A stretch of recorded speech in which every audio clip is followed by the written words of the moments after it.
A delivery truck ran a red light and changed my life. The company said I was the one at fault. It was a Tuesday morning in October, 8:15 a.m. I was driving to work on Maple Street, heading east through the intersection at 4th. My light was green. I know it was green because I'd watched it turn from red to green while I was stopped at the line. I accelerated through the intersection, doing maybe 25 miles an hour. The speed limit was 30. The delivery truck came from the left. A white box truck from QuickHaul Logistics, running the red on 4th Street at what the accident reconstructionist later estimated was 42 miles an hour. I didn't see it until it was already filling my driver's side window. There wasn't time to brake. There wasn't time for anything. Just the window full of white, and then the sound. The truck hit my car on the driver's side at the rear door. The impact spun my Honda 90 degrees and pushed it 40 feet across the intersection into a utility pole. My head hit the side window. The airbags deployed. I remember the sound of glass and the smell of the airbag chemicals. And a pain in my left arm that was so sharp it felt cold. When I could see again, my car was facing the wrong direction. The truck was stopped in the middle of the intersection, its front end crumpled. A woman on the sidewalk was screaming. I tried to move my left arm and couldn't. I looked down and saw that it was bent at an angle that arms don't bend at. That's when I started to scream too. My left arm was broken in 2 places, the radius and the humerus. My left knee was torn, ACL and meniscus. I had a concussion, 4 broken ribs, and a laceration across my forehead from the window glass that needed 32 stitches. The ER team said I was lucky. I didn't feel lucky. The first surgery was the arm, plates and screws to rebuild the radius. The second was the humerus. The third was the knee. 2 weeks, 3 surgeries, a hospital bill that would eventually reach $340,000. I was 31 years old, a middle school math teacher, and I'd been driving to work on a Tuesday morning with a green light. That's all I'd done wrong. Nothing. I expected the trucking company to apologize, to send flowers, to at least acknowledge what their driver had done to me. Instead, 3 weeks after the accident, I received a letter from QuickHaul Logistics Insurance carrier stating that their investigation had determined I was primarily at fault for the collision. They claimed I had run the red light, not their driver, me. I read that letter in my mother's guest room, where I was recovering because I couldn't drive, couldn't cook, couldn't dress myself with one arm in a cast and the other holding a crutch. I read it twice because I couldn't believe what I was seeing. Then I called the attorney my sister had been begging me to talk to. My attorney, Kevin Cho, filed suit against QuickHaul and the driver for $1.8 million. His first discovery request was for the truck's dashcam footage. QuickHaul's lawyers took 6 weeks to produce it, claiming technical difficulties with the retrieval. When it finally arrived, Kevin called me immediately. The dashcam showed everything. Clear as day.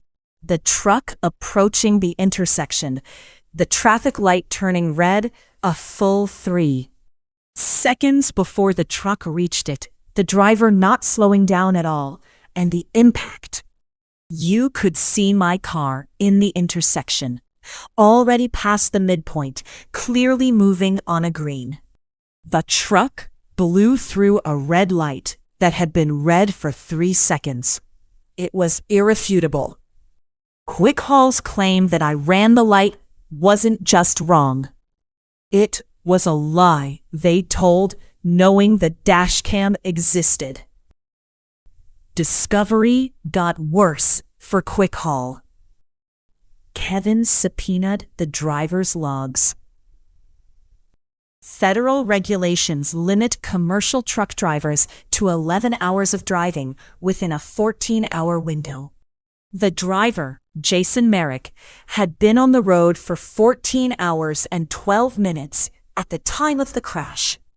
His dispatcher had sent him on a route that was mathematically impossible to complete within legal hours. The route manager knew. QuickHaul's scheduling system had flagged the route as exceeding hours of service limits, and someone had overridden the flag. Kevin's paralegal found the override in the system logs. Someone at QuickHaul had deliberately scheduled a driver past legal limits on the route that ended with him running a red light into my car. With the Dashcam, the hours of service violations, and the deliberate scheduling override, QuickHaul's legal position was collapsing. They offered $400,000 to settle. Kevin told me it was a panic offer. They were terrified of what a jury would do with the evidence. He recommended we reject it and push for trial. The medical bills alone were $340,000. The lost wages, the pain, the scarring on my forehead, the knee that would never be the same, all of it was worth more. I rejected it.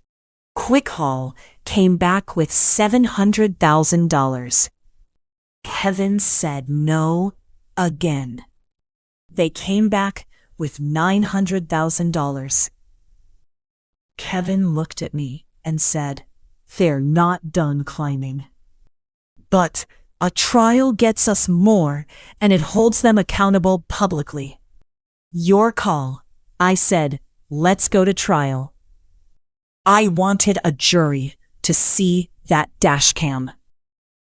Trial was in April, 18 months after the accident. Kevin played the Dashcam footage 3 times during his opening statement. Once in real time. Once in slow motion. Once frame by frame. The courtroom was silent each time. You could hear the jurors breathing. The impact, my little Honda spinning across the intersection, made 2 of them flinch. QuickHaul's defense was thin. They argued that the driver was fatigued, but that the company's systems should have caught it, essentially blaming their own employee to shield the corporation. Kevin demolished that argument with the scheduling override. Someone at the corporate level had authorized the illegal route. This wasn't a tired driver making a bad decision. It was a company that chose profit over safety. The jury deliberated for 3 hours and came back with $1.4 million. $340,000 for medical expenses. $180,000 for lost wages and earning capacity.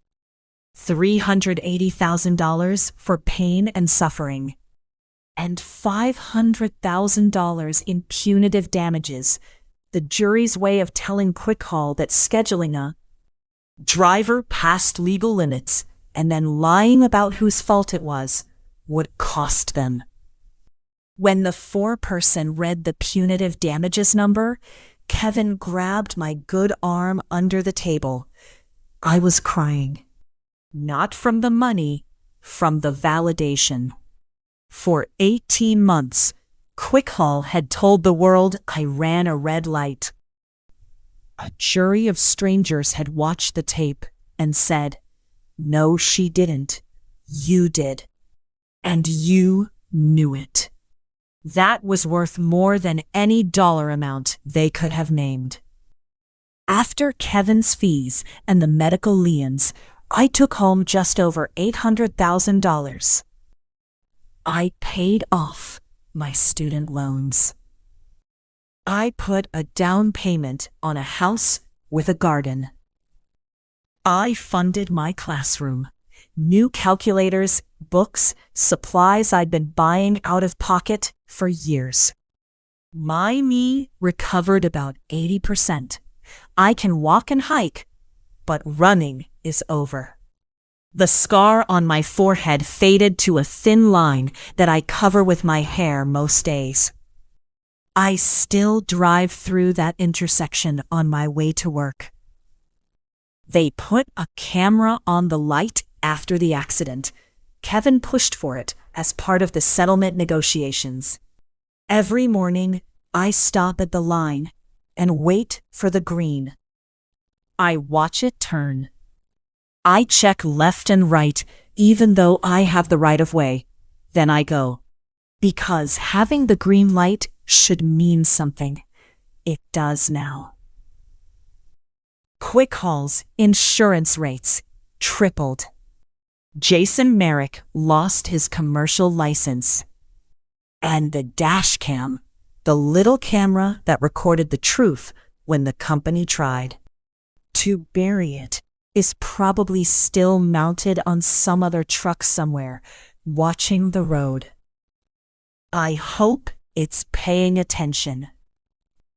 Did QuickHaul deserve the consequences of their actions?